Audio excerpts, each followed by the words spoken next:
huduma ya ukombozi na uponyaji. Homina Hosanna Ministry of All Nations, kutoka kwa Mtume G.K. Mwansasu.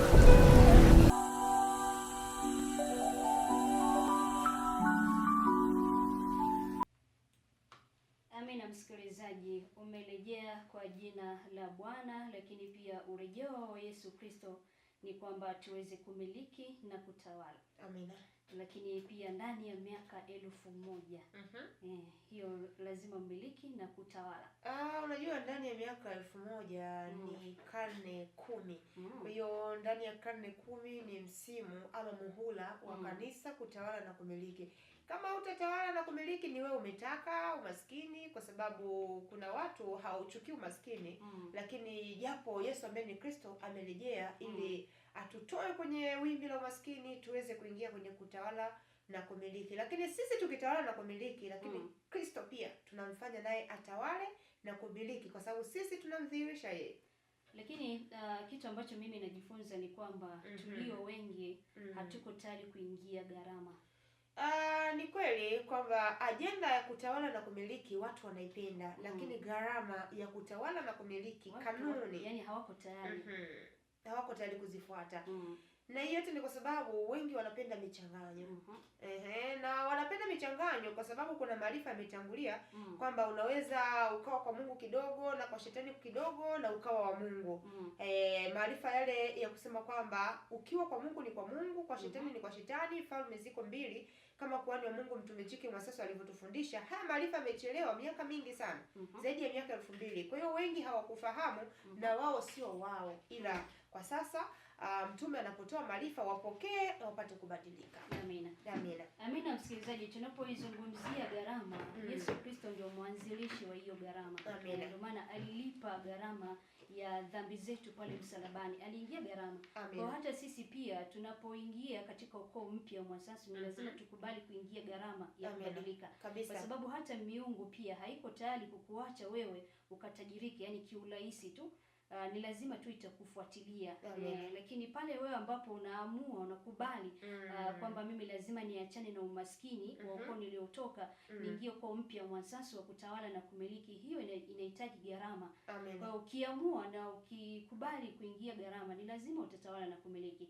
Lakini kama ulivyosema Dorcas kwamba unapotawala na kumiliki wewe, manake Kristo ndo ametawala na kumiliki. Na tukimnukuu kwani wa Mungu Mtume G.K. Mwansasu wanasema anayeishi si wewe, ni Kristo ndani mwako. Kwa hiyo anayetawala ni Kristo ndani yako. Kwa unapotawala na kumiliki wewe kwa jinsi ya mwilini, maana yake ni Kristo mwenyewe aliyopo ndani ndo anatawala na kumiliki. Amina msikilizaji, tunakusalimu hosana kama ndo kwanza unaungana nasi kwa wakati huu, lakini tukupe habari njema kwamba wakati huu tunakwenda kuungana na mpako mafuta wa Mungu, kuhani wa Mungu Mtume G.K. Mwansasu kutoka huduma ya Homina, na hii ni huduma ya ukombozi kwa mataifa yote. Kwa hiyo msikilizaji, popote pale ulipo, ni wakati wa kupata maarifa, lakini maarifa haya ndio ambayo yanatufanya sisi tujitambue na kina nani mbele za Mungu, lakini maarifa haya pia yanatufanya sisi pia tujue ni wapi ambako tunakosea, turekebishe wapi. Na yote kwa yote utukufu wa Mungu uweze kuonekana kwenye maisha yetu. Utukufu wa Mungu hauwezi ukaonekana palipo pachafu. Utukufu wa Mungu unaonekana palipo pasafi. Kwa hiyo kama sisi ni wachafu ama sisi ni wadhambi mbele za Mungu, lazima tusafishwe. Lakini tunaposafishwa tunasafishwa kwa maarifa. Pale ambapo maarifa yanakuja na wewe ukayapokea yale maarifa na ukaamua kubadilika, maana yake unasafishwa. Na utakaposafishwa ndipo ambapo utukufu wa Mungu utaonekana hapo. Amina. Kwa hiyo wakati huu kwani wa Mungu anatuletea maarifa, lakini kama ambavyo huduma yake inasema ni mtume. Kwa hiyo hajajituma yeye kama yeye kwamba niamue leo hii watu bwana unajua ndoa zinawasumbua. Inabidi sasa nikawafundishe upepo. Hapana, kinachokuja mahali hapa ni Roho Mungu mwenyewe anakuwa anatujua kwa wakati husika. Amina. Amina msikilizaji, kwa hiyo huwa tunasema kwamba nyenyekea, tunyenyekee, tusikilize ujumbe wa Mungu, na kuhani wa Mungu anapofundisha maana yake ni Mungu mwenyewe. Kwa hiyo tuwe wanyenyekevu katika kusikiliza ujumbe wa siku ya leo. Na msikilizaji, utapata nafasi ya kutuma ujumbe wako. Tuma ujumbe wako hapa studio kwa namba ya 0673 906 907, 0673 906 907. Hiyo ni namba ya kutuma ujumbe wako mfupi wa maandishi. Lakini tunapatikana mbashara kwa upande wa Facebook na akaunti ni Huduma ya Homina. Maanake tuko live huko msikilizaji, na usisahau pia kuandika maoni yako hata kwa upande wa Facebook. Andika jina lako pia na uko wapi, lakini pia kama utakuwa na maswali una nafasi ya kuandika huko kwa upande wa Facebook na maswali yako yatatazamwa moja kwa moja hapa studio. Amina. Amina. Na sisi pia tusio wazungumzaji sana. Kwa sababu kuhani tayari yuko hapa. Amina.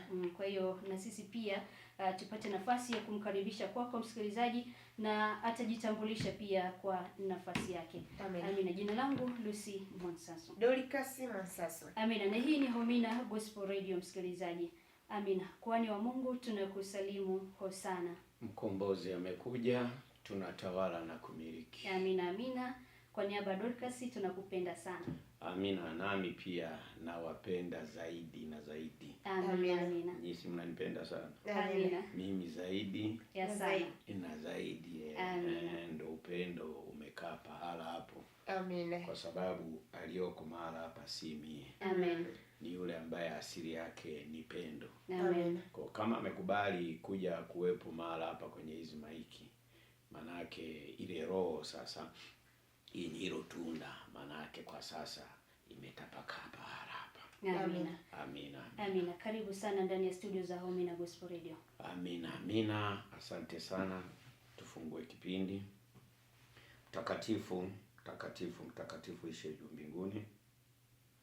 Baba, nasema asante kwa kuwa wewe ndio uliyeachilia hii nafasi ya kuwepo kwenye hizi maiki visemeo vya Homina Gospel Radio, mimi kama mtumwa wako. Lakini yote haya ya kuweko mahali hapa kusudi ni habari iliyo njema kwa ajili ya walio wako. Naamini akili yangu haina nafasi, elimu yangu haina nafasi, wala pesa yangu haina nafasi, bali we Roho wa kweli uliyemfufua Kristo, hakika wewe ndiye unaipeleka hii habari iliyo njema. Achilia nguvu iliyo zaidi ili niweze kunena katika ujasiri. Unatambua kwamba neno lako ni vita, lakini vita ipo kwenye ulimwengu wa roho. Ninaamini kwamba sisi ni washindi, na ninaamini kila mmoja ambaye amejiungamanisha katika roho na kweli kwa kupitia haya masafa ya Homina Gospel Radio 90.7 na mitandao yake yote ya kijamii, kuna kitu kipya ambacho kinaenda kuzaliwa ndani mwake. Kumbuka kwamba wewe ni ufahamu, kwamba wewe ni maarifa. Naamini niko pahala hapa kwa ajili ya kuachilia ufahamu na maarifa kwa ajili ya wana wa Adamu, ili wakujue, na katika kujulikana kwako hakika nguvu yako itadhihirika kwa kila mmoja popote pale alipo. Ninajiweka mikononi mwako katika jina la mwanao Yesu ambaye ni Kristo. Amina. Ndugu watangazaji. Amina. Ndugu watangazaji na wasikilizaji, Homina ni huduma ya ukombozi kwa mataifa yote. Kwa hiyo niko mahali hapa naachilia habari iliyo njema kwa mataifa yote, yaani maana yake duniani kote. Amina. Kwa ningependa kila mmoja afahamu na ajue na atambue kwamba hii huduma ya Homina ni huduma ya ukombozi kwa mataifa yote. Amina. Lakini hii huduma ya Homina iko mahara gani? Ningependa tu watu wafahamu na wajue kwamba hii huduma ya Homina ipo mkoani Njombe, mjini Njombe. Naamini wale wote wanaotufuatilia lazima watambue na wafahamu, kwa sababu kuna kitu wanaenda kukipokea. Amina. Kwa hiyo itafika sehemu wanataka kuifuata hii huduma au kile watakipata pateje. Ndio maana napenda kusema kwamba hii huduma ipo mkoani Njombe na mjini Njombe. Amina. Lakini kuna mawasiliano ambayo ni ya kihuduma na mbele zake huyu mtume GK Mwansaso.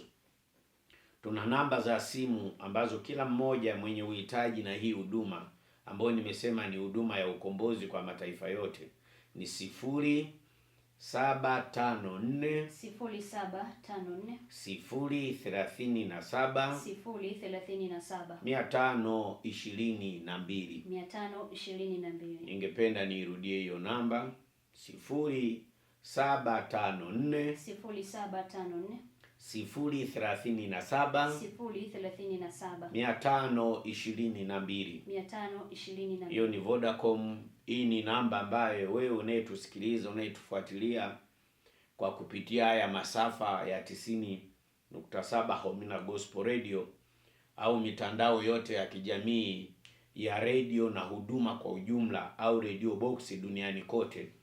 Hizi namba ni namba ambazo ukipiga zitapokelewa. Amina. Utashauriwa na utaambiwa ya kupasayo kuyatenda kwa huu wakati kulingana na uhitaji wa kwako. Amen.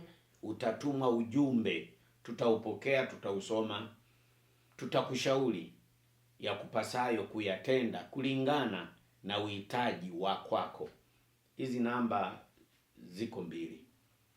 Kuna Halotel 0620 0620 64 64 50 50 25. 25. Napenda kuirudia 0620 0620 64 64 50 50 25. 25. Hii namba pia ukipiga itapokelewa.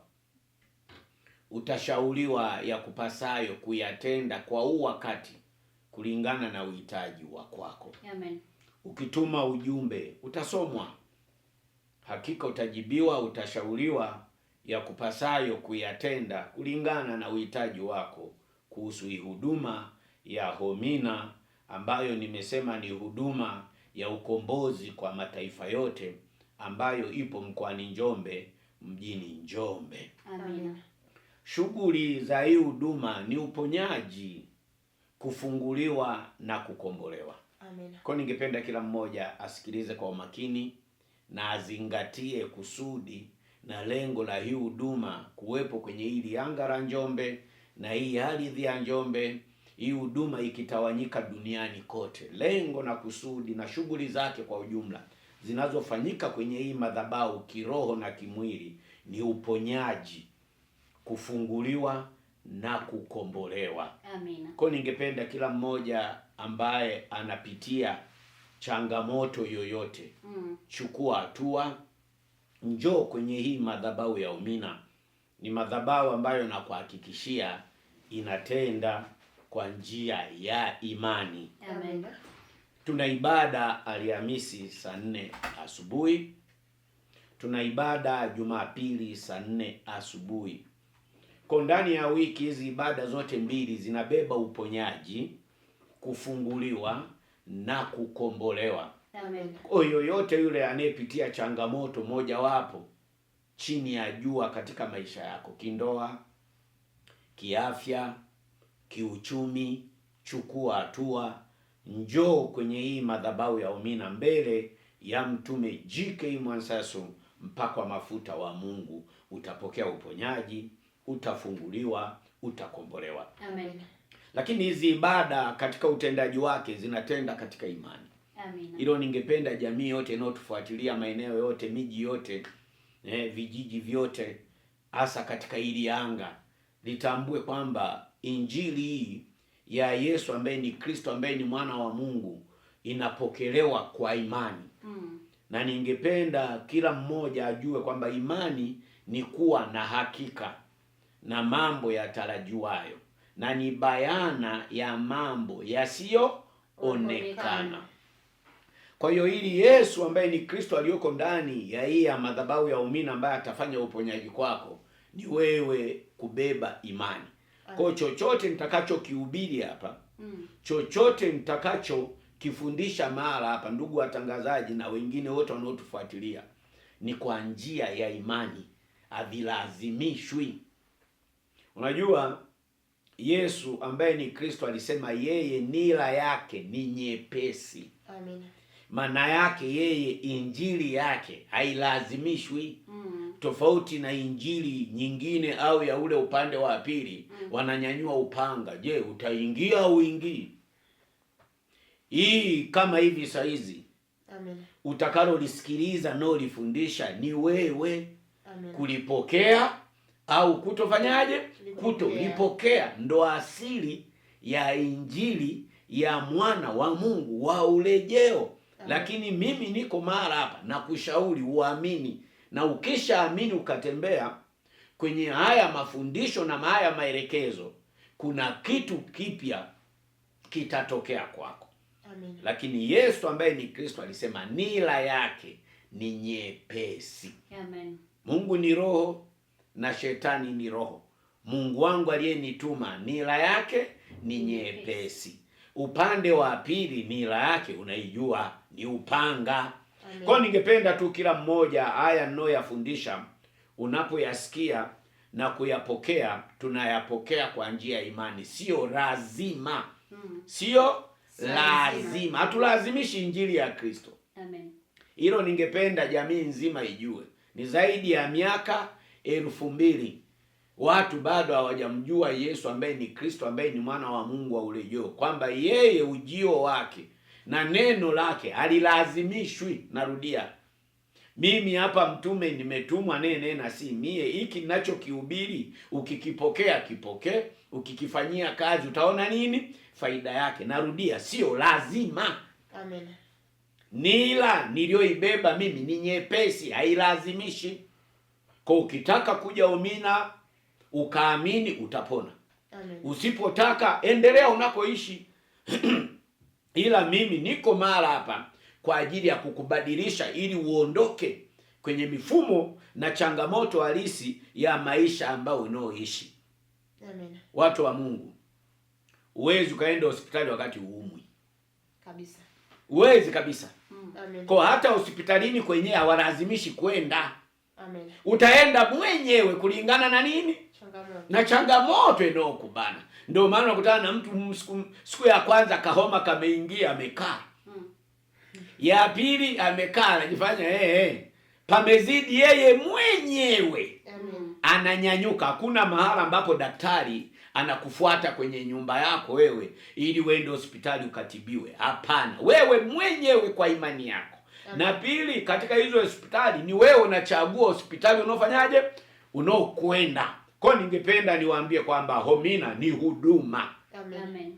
Ya ukombozi kwa mataifa yote, manake dunia nzima kulingana na uhitaji wao, wakiamini watafika wapi? Njombe, mbele ya mtume G.K. Mwansasu, na huyu Mungu watamuona akitenda kila kitu. Kumbukeni nimesema ni maarifa. Amen. Maarifa ni elimu. Kupokea hii elimu ili uweze kuzaliwa upya, ili shida, dhiki na mateso ambavyo unavipitia viweze kukuachilia. Ninaposema mimi ni mtume, nina makubaliano na Mungu katika huduma ninayoifanya. Amen. Mungu aliyenituma nimekubaliana naye kwamba nibebe upendo, unyenyekevu na uvumilivu. Hakika yeye ndo atajifunua. Kwa ningependa tu jamii wanaotufuatilia wamjue Mungu wa Homina, Mungu wa mtume G.K. Mwansasu, Mungu ambaye namhubiri kwamba amerejea, tumepewa miaka 1000 ya kutawala na kumiliki. Yeye anajitambulisha katika tunda linaloitwa upendo, unyenyekevu na uvumilivu. Maana yake ukifika kwenye madhabahu ya Homina utakutana na upendo. Utakutana na unyenyekevu, utakutana na uvumilivu. Tunaposema yote haya ni mifumo halisi ya maisha ya nini, ya jamii. Watu bwana wamedata bwana, watu wamepondeka bwana. Lazima wavumilie. Kwa kutovumilia, kwa hiyo ningependa tu jamii ijue kwamba hii ndio asili ya nani, ya Mungu. Ndio maana anasema huyu ndiye Mungu mwenyewe ambaye yuko hapa atakaye kuhudumia. Kumbukeni nimesema mimi ni mtume, nimetumwa, lakini mungejua au mfahamu kwamba nimetumwa kufanya nini. Mimi katika kutumwa kwangu nimetumwa kwa ajili ya kushughulikia madhabahu za koo ambazo wanadamu wanatoka. Amina. Hakuna mwanadamu chini ya jua ambaye hajatoka ukoo fulani au kabila fulani. Kwa hiyo kwenye huo ukoo ambao mwanadamu anatoka au kabila ambalo mwanadamu anatoka ndiko chanzo cha matatizo ambayo wanadamu na taifa zao wanamoishi wanayapitia. Kwa hiyo Mungu alivyoona hivyo akanituma mimi sasa kuja kuwaokoa hao wanadamu katika koo zao, kwamba wabadilike, waachane na madhabahu za koo zao. Ni kwa nini waachane? Ndo chanzo cha hayo magonjwa. Amina. Ndo chanzo cha huo umasikini, ndo chanzo cha hizo changamoto za ndoa. Wewe uneteseka kwenye ndoa ulikoolewa, chanzo chake ulikuwa ujui. Nimetumwa nikuambie, chanzo ni ukoo unaotoka, chanzo ni kabila unalotoka. Unajua haya makabila tunaotoka kwenye maisha yetu ni damu yamo, tabia hizo, tabia. Kwa kuna mtu ndoa inamshinda ni kwa sababu ya kabila alilotoka. Ndio maana miaka ya nyuma vizazi na makabila mengi walikuwa wanaoana kabila kwa kabila. Ilikuwa uruhusiwi ukaoe kabila lingine, kwa sababu mwingiliano wenu hautaendana. Nini mwingiliano? Tabia zenu hazitafanyaje? Hazitaendana.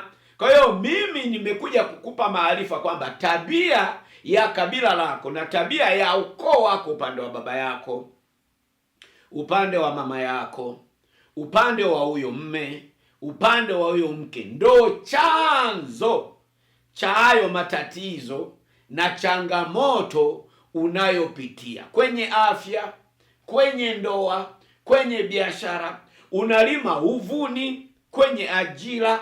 Kusoma ni shida, na ukisoma hakuna ajira. Hayo yote yanatokana na ukoo unaotoka. Kwa hiyo ukiweza kuniamini, unapousikia ujumbe kwa kupitia haya masafa Homina Gospel Radio 90.7, ukiweza kufanyaje? Kuamini. Ukiweza kufanyaje?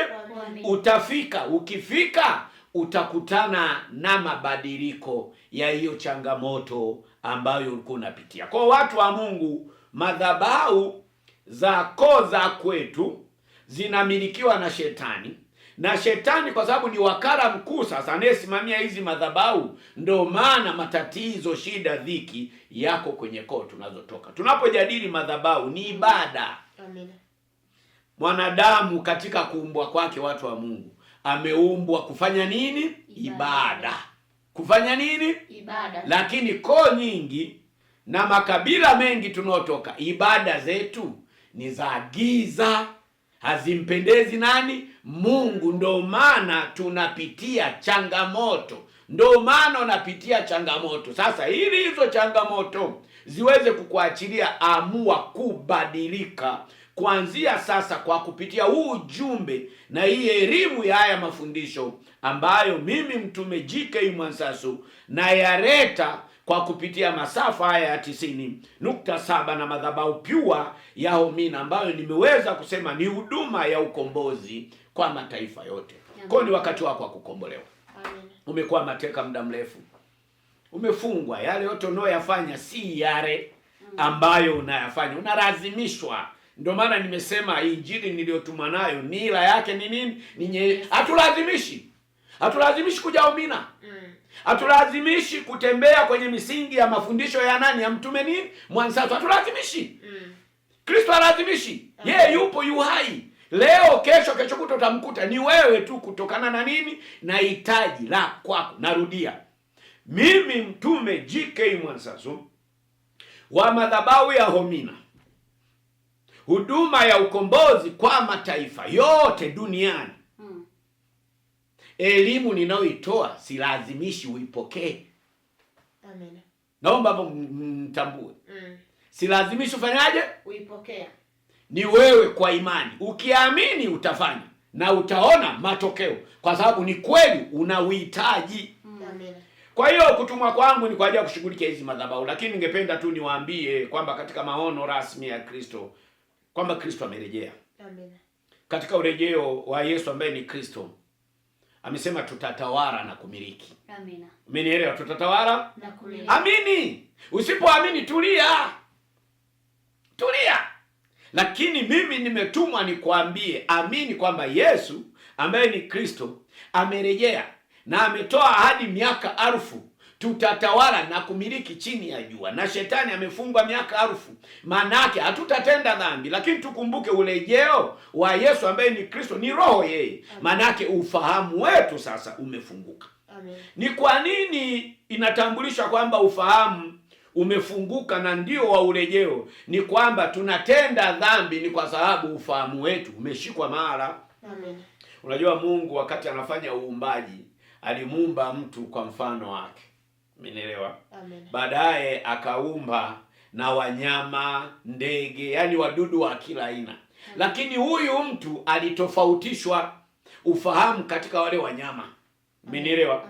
Kwa huyu mtu akaumbwa kwa mfano wake Mungu, sio kwa mfano wa wanyama. Amen. Lakini leo hii wanadamu, watu wanaoyatenda ni bora ya wanyama.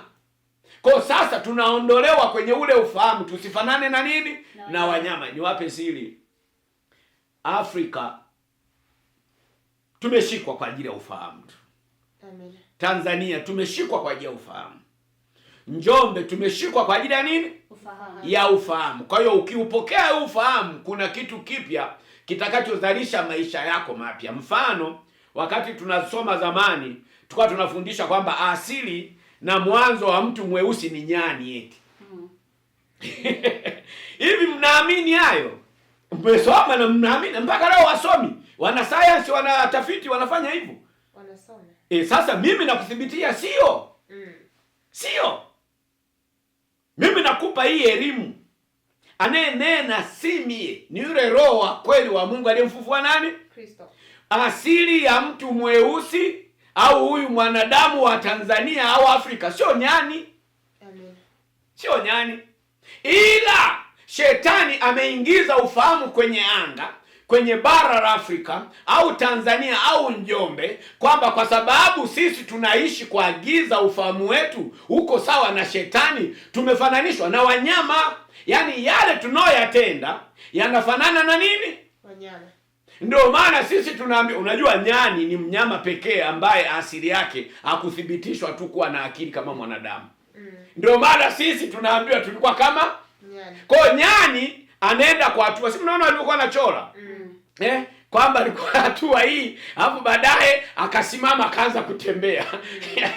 Unaona bwana? Ni nyani hili, nyani hatua ya kwanza, hatua ya pili, hatua ya tatu nyani akasimama nyani. Hatua ya tatu nyani akaanza kufanyaje? Kusimama akaanza kwenda. Maana yake kiroho pale sisi ufahamu wetu Afrika au Tanzania au Njombe tunafananishwa na yule mnyama, kwamba sisi tunatakiwa tuishi maisha ya kutoka ya mfumo huu hatua kwa hatua.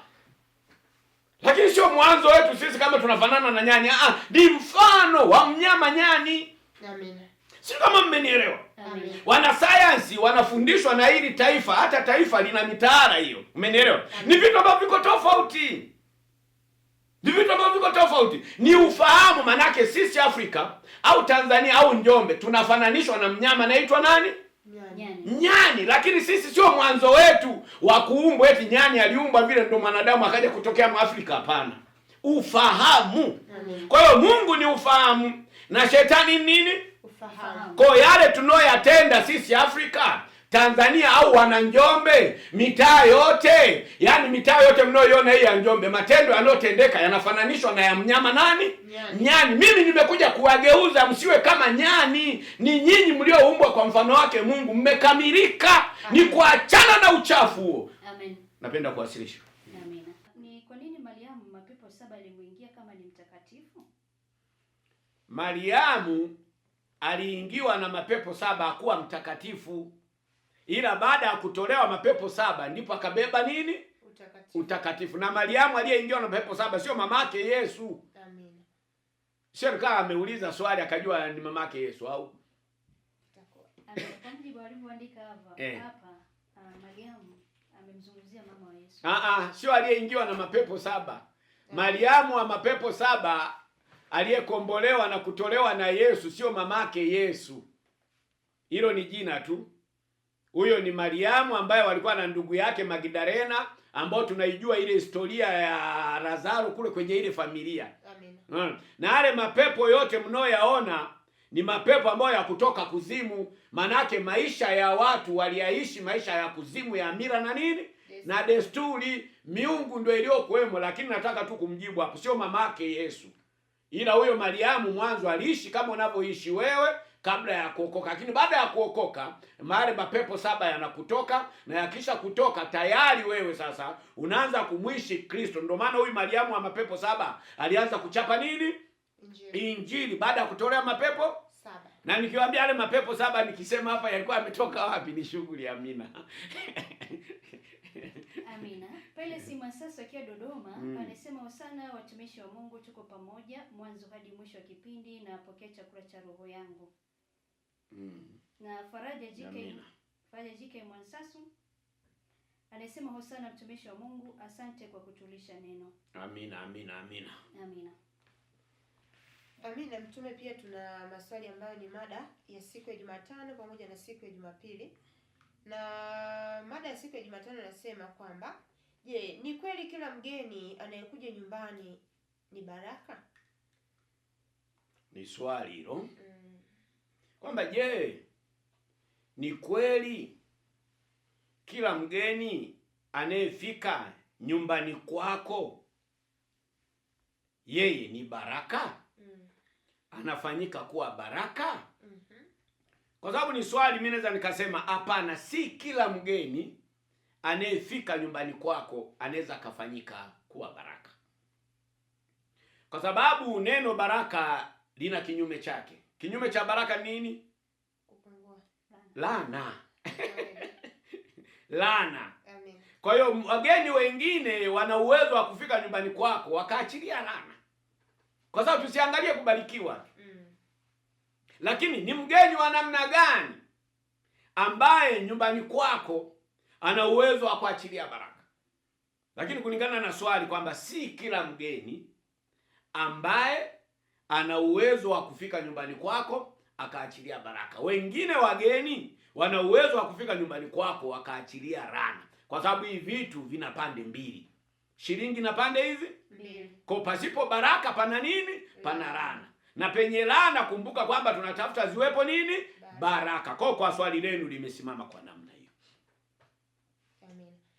Amina. Lakini pia swali la siku ya Jumapili nasema kwamba, je, kuna mavazi rasmi ya kuvaa kanisani au sehemu za ibada? Je, kuna mavazi rasmi ya kuvaa kanisani au kwenye ibada?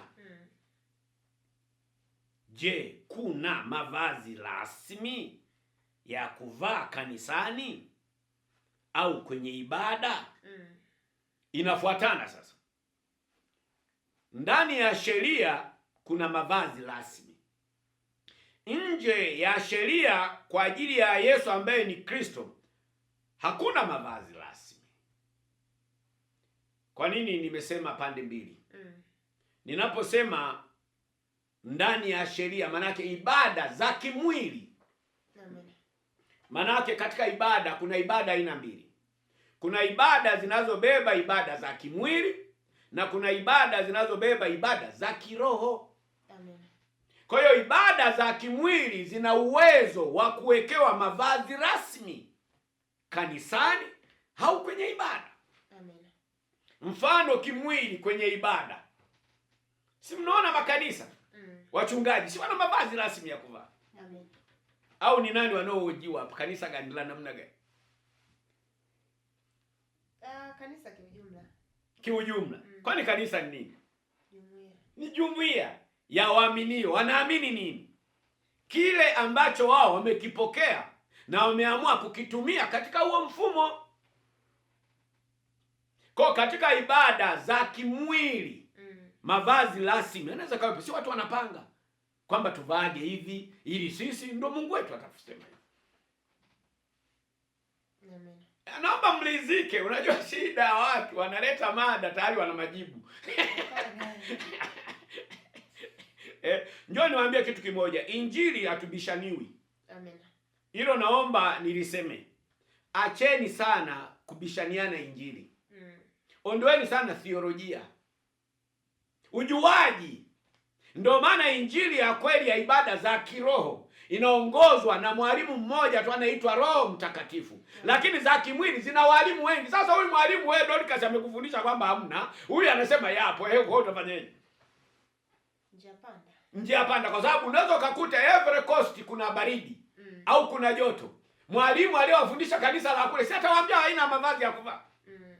Tanzania kuna hili na hili, Dar es Salaam au Njombe, si mtafundishwa aina ya mavazi ya kuvaa. Mmenielewa? Ndio maana duniani kote kama mwanadamu na dini wana uwezo wa kupangiana mavazi. Ndio maana unakutana na mataifa wengine makanisani wanavaa pensi. Amen. Wamama amevaa kikaputula. Lakini nyinyi huku kufuru. Unaanza kusema ni dhambi. Hapana. Kwa hiyo njia yote hii tuijue sana, kwa sababu elimu hii haya ni maarifa. Mmenielewa? Kwa kimwili kuna mavazi rasmi ambayo watu wana uwezo wa kupangiana kanisani. Hilo wala tusibishe na wala msiwaingilie. Wao ndo wameona kwamba wao takuwa ndo utukufu wao. Lakini ibada za kweli za kiroho za mwana wa Mungu, za mwana wa nini? Wa Mungu, za ufufuo hazina mavazi rasmi.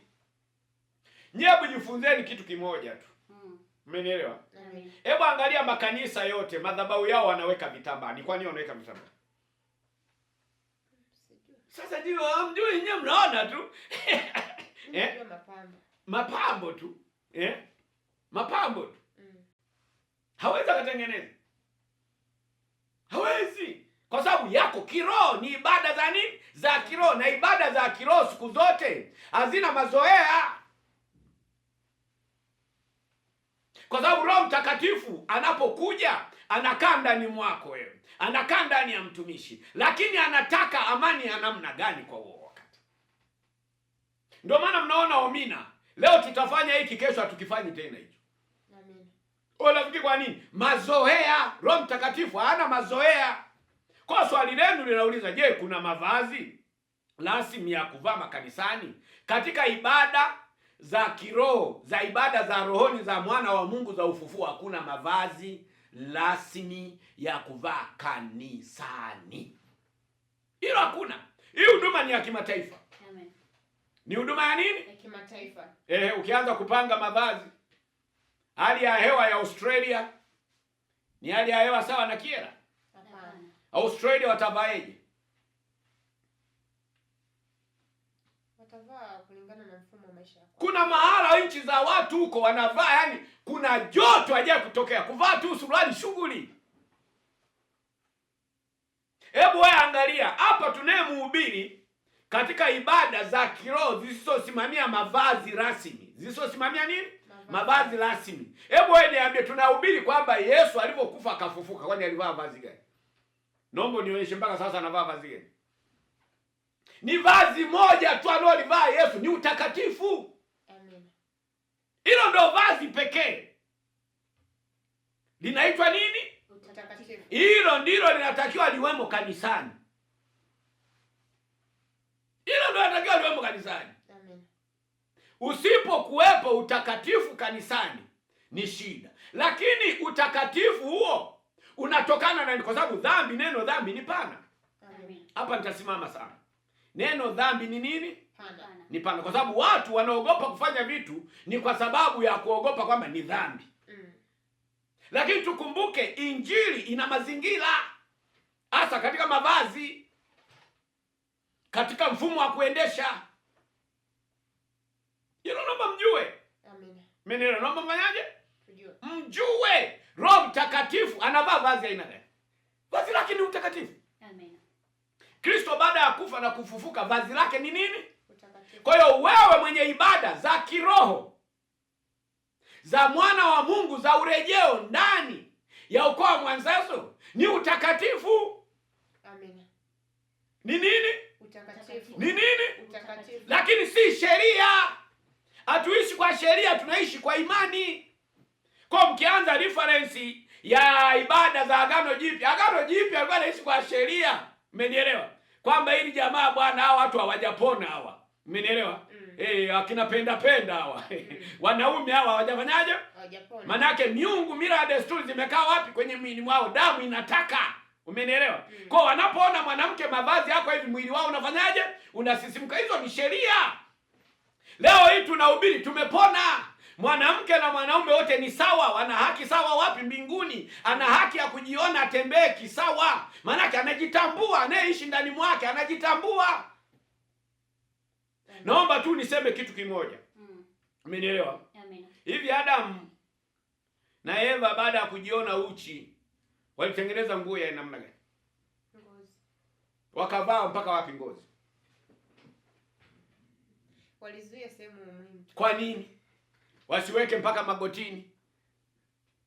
Kwa nini wasiweke mpaka kwenye max, si mnaitaka mpaka kisigino? Kwa nini? Kwa nini walitengeneza tu hapa sehemu muhimu? Kwa nini? Kwa nini? Na kuna ufalme, kuna nchi zingine mpaka sasa wafalme wao wanavaa nguo kwa kuficha hapa tu sehemu muhimu. Matako yako uchi, sijui mwili mzima uko uchi, lakini wanaomzunguka watu wake wamevaa nguo mpaka chini, lakini hawaoni aibu. Lakini neno dhambi ni uasi. Amen. Kama sheria ipo kanisani imekukataza usivae suruali mwanamke, unatakiwa utii, si ndio sheria ya kanisa lenu? Lakini nani ndiye kuhukumu hiyo dhambi? Wasimsingizie Mungu. Wasimsingizie nani? Mungu. Kwani dhambi zinazotembea kwa wanadamu kwenye taifa lote na nchi zote, anayehukumu ni Mungu? Hapana. Ni nani? Wanadamu. Ni sheria zao.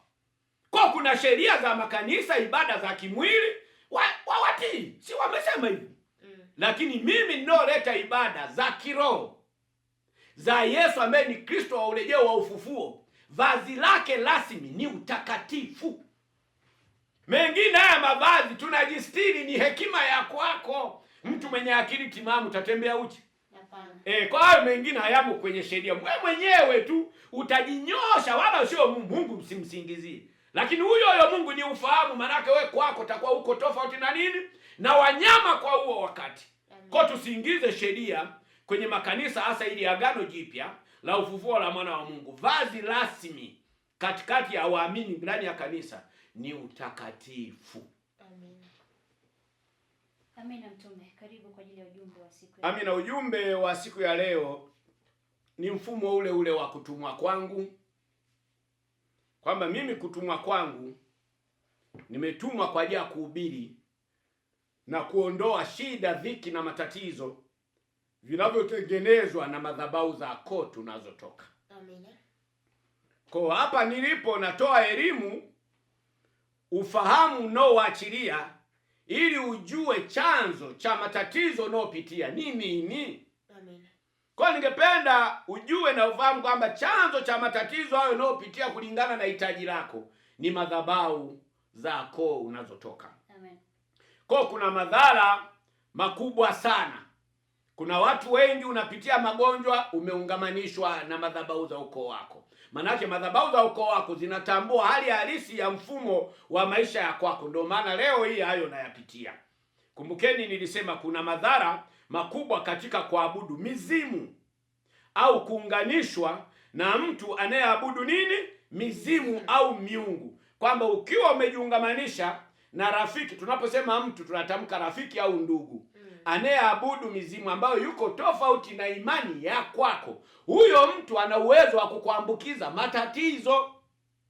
Au adui yako anayetafuta kuharibu hatima yako ana uwezo wa kupita kwa huyo ndugu, jamaa au rafiki ambaye yeye si wa imani moja. Tufanye nini? Ni lazima tukae kwenye imani moja.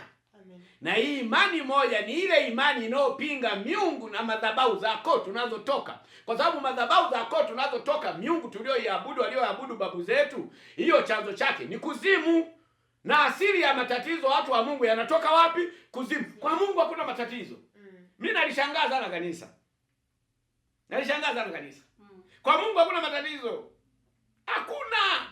Kwa Mungu akikamilika katikati ya madhabahu ya waamini, matatizo hayatakuwepo, kwa sababu watu wameamua kufanyaje? Kubadilika. Amen. Jiulize, je, kuna maagano mangapi? Na ya aina gani ambayo wazazi wako waliyaweka wakati unazaliwa. Leo tunasimama kwenye agano, maagano yaliyowekwa na wazazi wako, mababu zako. Inawezekana ndio chanzo chayo magonjwa. Maagano ya wazazi wako wakati wanatafuta maisha au wakati wanakuzaa, waliweka agano la magonjwa kwenye maisha yako. Waliweka maagano ya wewe kuteseka kwenye ndoa. Waliweka maagano ya umasikini. Ningependa jamii ijue na iamini, si ilazimishi, itambue kwamba hizi changamoto ambazo jamii tunazipitia chini ya jua, yoyote yule, awe mzungu awe mnini, chanzo chake ni wazazi, chanzo chake ni madhabahu zako tunazotoka. Kwa sababu baba yako wewe ana baba yake. Amen. Baba wa baba yako wewe ana baba yake. Baba wa babu yako wewe ana baba yake. Walitoka wapi? Hebu Afrika tufunguke. Amen. Ndio maana nimewaambia, ukikosa ufahamu, unajua ufahamu unaenda sehemu unatua.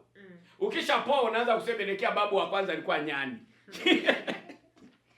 Afrika, Kristo ni roho, ni ufahamu. Mungu ni ufahamu. Wazungu wametangulia kuwa na ufahamu, ndio maana leo wanatufikishia injili ambayo hiyo injili haitutoi hapa tulipo. Mimi nasema tukianza mlolongo hapa, mwisho wake utaanza kusema, kwa sababu ya ufahamu wako mdogo, utaanza kusema babu yako wa kwanza wa kizazi cha kwanza alikuwa nyani. Hakuwa nyani.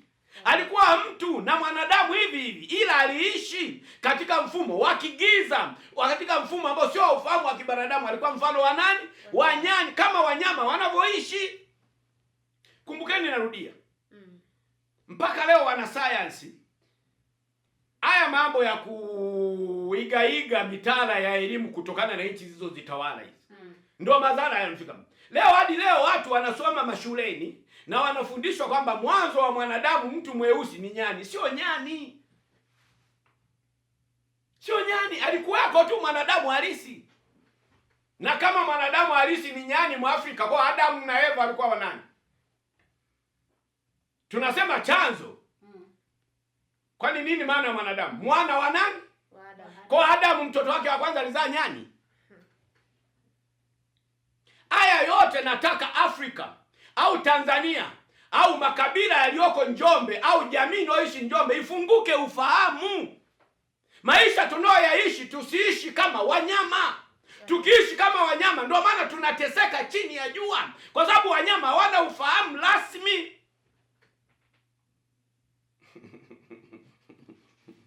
Hayo ndio yapitia, chanzo chake ni wazazi wako, ni miungu ya babu zako. Walifanya ibada za namna gani? Waliishi maisha ya namna gani? Mfano tu watu wa Mungu. Hivi leo Dorcas ya maisha unayoishi ndio unatengeneza uzao wa tumbo la kwako, ukoo wa kwako. Amen. Vile ibada unazozifanya kwa kupitia madhabahu ya Omina, umekataa ukoo wa kina Miringa, maana wewe ni ukoo wa Mwansaso. Kuanzia sasa Boniface unayemwona na wake zake watatembea kwenye ukoo wa nani? Wa Mwansaso. Kwa kina Miringa alikuwa nyani. Hapana. Ufahamu. Amen. Kanisa, naomba niliambie, Mungu amenituma mimi ni mtume. Mungu ni ufahamu. Sio dini, sio dhehebu, sio jengo, ni ufahamu. Afrika tuamke. Kinachotembea katika ufanisi wa mwanadamu chini ya jua ni nini? Ni ufahamu. Ni Mungu wa namna gani aliyekaa ndani mwako? Jiulize, je, kuna maagano mangapi na ya aina gani ambayo wazazi wako waliyaweka wakati wewe unazaliwa? Unakumbuka? Unayajua? Hapana. Hayo naopitia ni wale waliokuleta. Kumbukeni, nimewahubiria, nimefundisha kwamba mwanadamu yoyote chini ya jua ameumbwa na yupo ili afanye ibada. Amen. Amfanyie ibada Mungu. Ni Mungu wa namna gani? Ni Mungu wa namna gani? Leo Dorcas na wengine wote wa ukoo wa Mwansaso, nyinyi ni wazazi mnaotengeneza miaka elfu. Miaka elfu itagundulika huo uzao ulimfanyia Mungu wa urejeo ibada. Amen. Ambaye ni pendo, unyenyekevu na uvumilivu. Kwa jamii inayozaliwa ndani ya Mwansaso itabeba upendo, unyenyekevu na uvumilivu. Dhambi haitakuwepo, itatukuka, watakuwa matajiri, watafanikiwa, Kristo atakaa katikati yao. Ufahamu. Hii ni elimu, sio udhehebu. Amen. Hii ni elimu. Kwa jiulize, je, kuna maagano mangapi na ya aina gani ambayo wazazi wako waliyaweka wakati unazaliwa, aidha kwa kupitia kitovu au damu yako au nywele zako? Wanataka kuniambia wakati unazaliwa, mfano tu watu wa Mungu, asili za mwanadamu hasa sisi Afrika, mtoto anapozaliwa kitovu lazima kizingatiwe. Mtoto anapozaliwa nywele lazima zizingatiwe. Damu lazima izingatiwe. Je, hivi vitu vinazingatiwa kwa ajili ya ibada gani? Je, walizingatia wazazi wako kwa ibada za namna gani? Ibada za kuzimu, ibada za miungu au ibada za Mungu? Dorcas, umezaa mfano mtoto ndani ya ukoo mpya wa Mwansaso wa upendo, nyenyekevu na uvumilivu. Unapozaa, ibada yako ya kwanza ya kitovu ni ya Mungu ambaye ni pendo, unyenyekevu na uvumilivu. Unachoma kwa damu ya Yesu Kristo, pamekwisha. Amen. Watoto wako hawatasumbuliwa na asili kwa kupitia vitovu. Amen. Kwa sababu neema ya Kristo ilishaingia na ukaiamini, ukaipokea, watoto wako hawatapata matatizo. Amen. Kitovu ni mfumo mzima hali halisi wa maisha. Ndio maana mtoto anapokaa tumboni mwa mamaye anaishi kwa kula chakula anachokula mama kwa kupitia kitovu cha nani? Cha mama. Amen. Kwa mama kama ni pampula na anakunywa. Sasa niambie, wa mama wangapi kwenye asili wanapampula nini? Wengi. Haya, tuangalie mabinti wa mama wengi ambao wako ndani ya Kristo. Si wanapampula? Mama ni mjamzito, asikia kaniletea kabia kamoja bwana. Nimekaukia, shetani amekaukia ndani kabia kamoja. Maana yake mtoto alioko tumboni ni nani? Ni wa shetani, ni tabia. Unaniangalia? Kwa hiyo hivi vitovu vyako wakati unazaliwa, kabla hujaingia ukoo wa Mwansaso, vilifanywa ibada gani? Mimi nakukumbusha tu, hayo yote unayopitia ni kwa sababu ya kitovu chako. Hayo unayopitia ni kwa sababu ya damu. Hayo unayopitia ni kwa sababu ya nywele zako. Nywele zako zilienda kufanywa ibada gani? Ziliwekwa wapi? Zilifungwa wapi? Zilipelekewa miungu au alipelekewa Mungu? Jitafakari. Amen. Kama huo wakati wazazi wako ndo wanaishi kwenye miungu, ndo maana matatizo unayo. Aina nyingi, lakini yapo maagano ya aina nyingi. Lakini agano la damu, watu wa Mungu, ni agano lenye nguvu, kwa sababu damu ina sauti, ina uhai, damu inatoa laana. Kwa nini nataka tu hapa tuangalie kidogo kuhusu damu. Amen. Katika maagano. Ni damu yetu hii. Amen. Ndio kaza hata ongelea. Huyu mwanaume mimi alinitelekeza, ni damu yao. Na kama ni damu yao, unatakiwa nini? Futa agano. Amen. La uzao la huyu baba. Futa, inawezekana. Amen. Maana kuna damu ya Yesu ambaye ni Kristo, ni uzao mpya. Ni uzao mpya. Maana ukiingia Omina kwenye ukoo mpya wa Mwansaso, hakuna damu iliyonena ya ukoo unaotoka wewe. Ile damu inanena magonjwa. Amen. Inanena masikini, inanena changamoto, inanena kutelekezwa. Ndio maana tunasema uokovu ni mabadiliko. Kwa kupona mwanadamu chini ya jua ni kuingia ndani ya Yesu ambaye ni Kristo. Kwa damu, watu wa Mungu, ina maagano ambayo ni mabaya sana. Amen. Damu inaongea. Damu inaongea. Ndio maana ibada zote duniani, ibada zote ulimwenguni, damu lazima ihusike. Homina penyewe pana damu ya mwana wa Mungu, Yesu ambaye ni Kristo, iliyomwagika msalabani. Ndiyo inaonena mema. Je, kama ya Yesu ambaye ni Kristo inanena mema, je, nyingine inanena nini? Kinyume cha mema? Hebu achana na hiyo damu yao ng'ombe ya ukoo wa baba yako, kwa mama yako, kwa dada yako, achana hizo ibada. Kwa tubadili mfumo mzima wa nini? Wa ibada. Na ibada za Agano Jipya zinanena mema, hazina hila, hazina ubaya. Ndio maana ukiwa ndani ya Kristo hakuna magonjwa, hakuna maskini, hakuna shida. Nimewaambia hivi kwamba ibada na habari njema inayoleta ni ya imani. Amen. Sikulazimishi. Amen. Ila pakibana utaitafuta homina. Amen. Utaitafuta nini? Homina. Kwa ningependa tu tutambue kwamba hii damu, hebu tufungue Walawi 17. Walawi 17.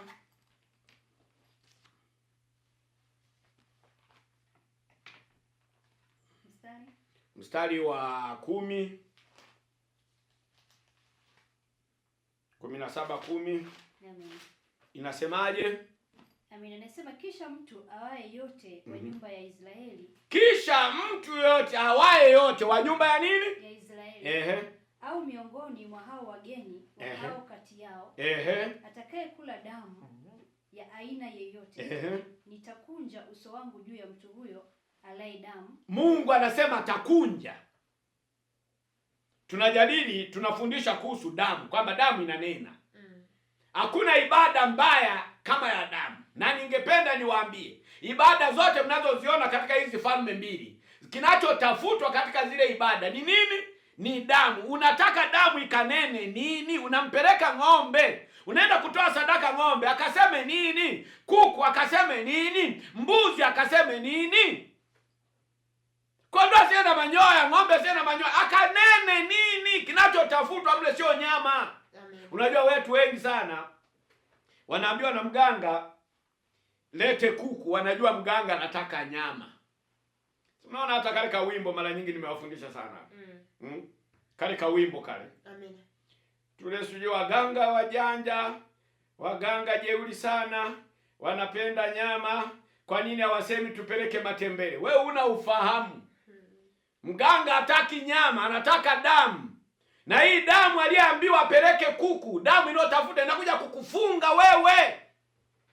Inakuja kunena kitu. Tunaposema kunena, maana yake unatamkiwa utimilifu wa lile hitaji la muhusika aliyepeleka ile kuku. Kwa nyama ya kuku haimfungi mtu. Kinachomfunga mtu ni damu. Nyama ya mbuzi kwenye ibada anapochinjwa kwa mganga wa kienyeji, kinachokufunga wewe sio ile nyama, ni damu. Inaenda kunena, ina sauti. Ng'ombe ana sauti, nyama sio nyama, ni damu. Ndio maana Mungu tunahitimisha hapa, ili sauti yake Mungu ikasikike katika utawala wa dunia, katika miungu yote, alimtoa mwana wake wa pekee. Na mwana wake wa pekee alitolewa ili damu yake, ndio maana leo hii tunaitumia. Inanena mema, haina hila. Popote napoingia penye ubaya, lazima uwe mshindi. Ndio maana tunasema okoka. Na katika uokovu ni mabadiliko ya tabia. Amen. Na katika mabadiliko ya tabia unachoenda kufaidi kule ni matumizi ya nini? Ya damu. Damu ya Yesu iliyomwagika msalabani. Endelea kusoma. Nami nitamkatilia mbali na watu wake. Kwa kuwa uhai wa mwili u katika hiyo damu. Uhai wa mwili u katika nini? Hiyo damu. Uhai wako Dorcas upo kwenye damu. Ndio maana mwanaume uliyezaa naye anakuambia ni damu yao yule. Uhai wa mwanao, wewe wa nani? Anaitwa nani? Mwamposa. Boniface. Anaitwa Boniface. Uhai wa Boniface upo kwenye damu. Amina. Upo kwenye nini? Damu. Nami nimewapa ninyi hiyo damu juu ya madhabahu ili kufanya upatanisho kwa ajili ya nafsi zenu. Kwani ni hiyo damu ifanyayo upatanisho kwa sababu ya ni hiyo damu. Manake kumbe kinachofanya ukombozi, kinachoponya, kinachokufungua ni damu. Kwa unapoleta sadaka kwenye madhabahu ya waumini, ile sadaka inaenda kukutana na nini? Na damu iliyomwagika msalabani. Damu iliyomwagika ndio kuponya. Kwa hiyo naliwaambia wana wa Israeli, hapana mtu miongoni mwenu aliye na ruhusa kula damu, wala mgeni aketie kati yenu asile damu. Umemaliza? 12 nimemaliza. 12 umemaliza. Kwa hiyo hapa nilikuwa nataka tu kusema kwamba tujue kwamba damu inanena. Amen. Kila kitu kwenye ibada, uhai wa mtu upo kwenye nini? Damu. Chini ya jua. Ndio maana malaika kule hawafanyi ibada za kutambika. Hawafanyi ibada za kutoa sadaka kwa sababu wao hawana nini? Damu. Hawana damu malaika.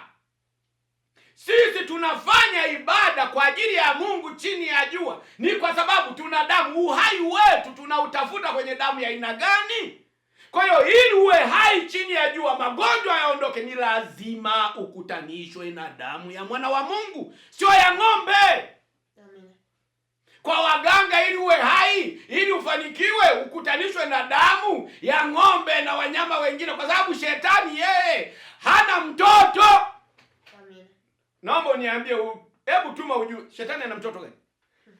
Amekuzaa wapi? Hana. Hana. Kwa nini hana? Na mmoja ni mtoto. Lakini nyinyi watoto wa siku hizi mnataka kuwa na watoto. Umejibu vizuri sana. Unajua shetani ni mtoto. Hapa anataka kujifanya kuwa mkubwa. Hata ushindana na babake. Baba ni baba tu. Amen. Damu ya Yesu iliyomwagika msalabani, iliyoko kwenye madhabahu Mina, ugonjwa aina yote, chochote kile, kama umeamua, lakini kama umeamini, hakuna kinachoshindikanika. Waebrania 12:24. Damu inanena, damu inaongea, damu inalana. Manake mtu anatamkia, anachinja, anapochinja ile damu inapomwagika ardhini, yale maneno yale yanaenda kutana na damu, unafungwa, unafukuzwa kazi, ndoa inaharibika. Lana. Na mimi nakataa. Umenielewa? Amen. Eti anakuambia baba na mama watakulani. Watanilanije mimi na damu nzito, damu inayotenda makubwa? Mnalaaniwa na ng'ombe. Damu ya ng'ombe ndio itakulani wewe uliokoka? Hapana. Bado watu hamjaamua kubadilika. Bado mko kwenye madhabahu za miungu, mila na nini, ambako kule hawachinji watoto, wanachinja damu ya wanyama. Hizo ibada tulishaondoka huko. Wewe umeokoka, unaogopa laana za wazazi wako, tiza mtu umekuona wapi? Utalala leo mchawi eti. Yaani wewe utalala na damu ya Yesu, anayeishi ni Kristo ndani mwangu. Umekumwona pia na roho. Hapana. Mamako na babako ni nani leo waje watamke laana kwako wewe uliokoka? Au mnaiga huko, walisemaje kwenye Agano la Kale? Wanasema nini kwenye hicho kiamri? Waheshimu baba na mama. Ili Pata miaka mingi. ndio utapata miaka mingi. Na baraka duniani. Na baraka wapi? Atakubariki wapi? Yeye mwenyewe hajabarikiwa. Atakubariki wapi? Yeye mwenyewe anatafuta mbaraka. Amen. Mbaraka huko ndani ya Kristo.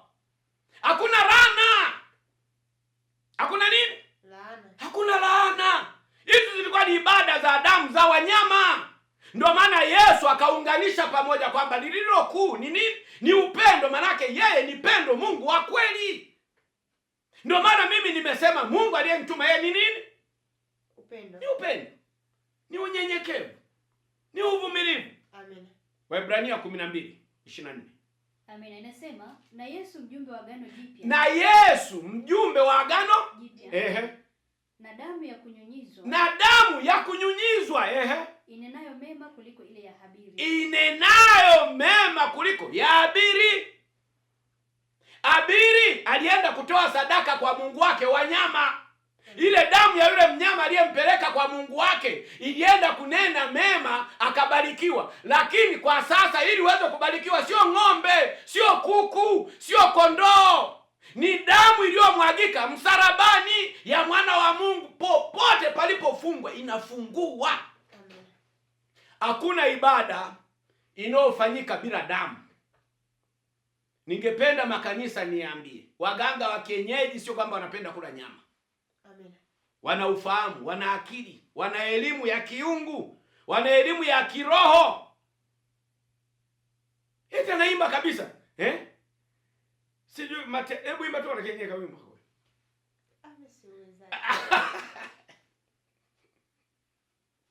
Kwa nini wanawaagiza si ulete matembele? Matembele yana damu. Hapana. Nyamute zina damu. Hapana. Cabbage ina damu. Hapana. Figiri ina damu. Hapana. Itafute nini kwa mganga? Kanisa mlivyo wajinga. Mlivyo wajinga. Figiri ina damu. Hapana. Sasa mganga kuagiza wewe figiri kwa jani. Mganga anachokitaka ni damu. Damu ndio inayonena, ndio yenye sauti ya kwenda kumfunga huyo mke mwenzio, ndio yenye sauti ya kwenda kuharibu biashara ya mtu fulani, sio figiri. Ufahamu. Amen. maarifa. Maagano yaliyowekwa na wazazi wako au babu zako, je, yalinena nini? Ndo chanzo cha iliyopita. Lakini ili yote haya yaweze kukuondoka, njoo mbele zake Yesu au rejeo kwenye ukoo wa Mwansasu. Kuna damu ya Yesu ambaye ni Kristo iliyomwagika msalabani. Ile damu inaenda kuharibu kila kitu. Sio damu za kuku, sio kondoo, sio mbuzi, sio ng'ombe. Ningependa jamii na makanisa yajifunze. Jiulize, kuna maagano mangapi na ya aina gani ambayo wazazi wako waliyaweka? Unajua haya maisha ni siri. Wewe unasherehekea tu pesa ya babako. Wewe unasherehekea tu tunaishi vizuri, nasoma. Unajua babako hiyo pesa anavyoipata ana maagano gani? Mnaugua shida nyingi, watoto wanavuta mabangi ndani ya nyumba, uzinzi umejaa. Maagano ya kizazi toka kizazi cha kwanza. Ndugu watangazaji, haya ndiyo machache ambayo Mungu aliyeachilia Roho wa kweli wa Mungu ili tuweze kujifunza kwamba kuna maagano yaliyowekwa na wazazi wetu na mababu zetu, ndio chanzo cha matatizo. Kwa sababu yale maagano yao hayakunena nini? Mema. Yale maagano yalipitia damu za wanyama, sio damu ya Yesu ambaye ni Kristo. Kwa ili tuweze kuondoa haya matatizo, haya maagano yafutwe, manake magonjwa yaondoke, shida, dhiki mbalimbali katika maisha yetu viondoke, ni kuingia ndani ya Yesu ambaye ni Kristo wa ukoo mpya. Kule sasa kuna damu iliyomwagika msalabani. Ile damu inakufungua, inanena mema. Ni damu ya agano jipya ya mwana wa Mungu, inanena mema, imejaa upendo, unyenyekevu na uvumilivu. Naomba nirejee na niseme zaidi. Mungu ni ufahamu. Amen. Afrika tuamke. Tanzania tuamke. Wana Njombe tuamke. Tuliumbwa kwa mfano wake Mungu. Tuache mila na desturi. Amen. Tuliumbwa kwa mfano wake nani? Mungu. Tembea kwenye msingi halisi ambao ni wa Mungu, sio wa babu yako. Unajua watu bado hawajajua. Watu wanaishi kwenye misingi ya babu zao, ya baba zao. Hawaishi kwenye misingi halisi ya Mungu au Kristo. Asili ya Mwafrika sio nyani. Tulicholewa na wanasayansi na hadi leo watu wanafundishwa wanajua kama Mwafrika au mtu alitokana na nyani mweusi. Hapana. Manake sisi tunafananishwa na giza kama wanyama. Amen. Tuna mfano wa nani? Wa nyani. Hapana, tulikuwa ni wanadamu, kwa sababu mwanadamu yoyote duniani chanzo chake ni Edeni. Ndio maana anaitwa mwana wa nani? Wa Adam. Kwa Adamu alizaa mtoto mwingine alikuwa nyani, mwingine alikuwa ngedere, sio au? Hapana. Kwa hakuna mfano halisi wa nyani kama mtu mweusi. Hakuna. Mtu mweusi anafananishwa na nyani kwa sababu ya ufahamu. Mungu amerejea. Amen. Kristo amerejea. Amen. Urejeo wa Kristo ni ufahamu kwa kupitia mtume G.K. Mwansasu. Pokea haya. Kisha pokea haya, maisha yako yatabadilika, taifa hili litabadilika na watu wake watabadilika. Amina. Amina.